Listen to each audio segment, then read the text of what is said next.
changes. That's right, and all the attention, of course, today is on here, the Westminster Parliament, but a real theme of the next few years will be the relationship between this place and the devolved institutions in Northern Ireland, in Wales, and of course the Scottish Parliament too. Let's talk a bit more about that. I'm joined by Jonathan Edwards from Plaid Cymru and Nigel Dodds from the Democratic Unionist Party. First of all, there is a Welsh bill giving more powers to Wales in areas like energy. Is that enough for you? Well, we'll have to see what's in the detail of the bill, of course, but we'll obviously be measuring against what's happening in the rest of the UK. Scotland will have a far stronger bill than what was proposed in the Smith Commission. Northern Ireland have just had corporation tax powers, and there's talk of cities in England getting powers over policing, which don't exist in Wales. We're not going to be content with Wales being treated like a second-class nation. We'll be fighting for as much powers as possible for our country.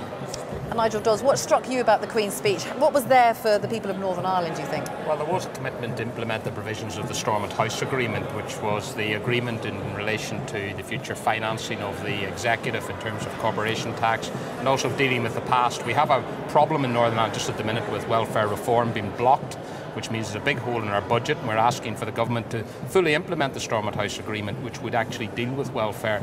Also, a big thing for us is, of course, the commitment to an EU referendum. We're very strong on that. We believe it should happen as quickly as possible, so I'm glad to see that that commitment has been acted upon.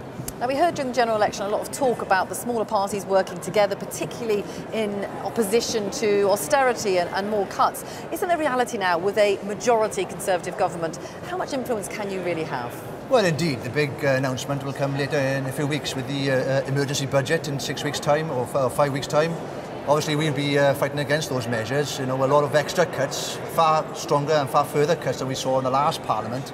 And indeed, I think the effects of those are still feeding into the system. The economy is far weaker than I think economic indicators are proving at the moment. And we'll be fighting against what the government will be bringing forward.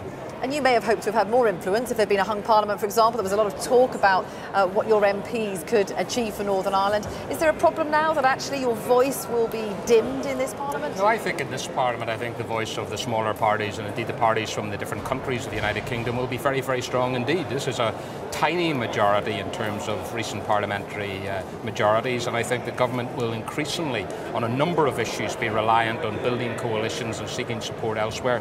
So I think the 8 DUP votes will be extremely vital going forward in terms of this government and where things can happen. Okay, thank you very much to the both of you.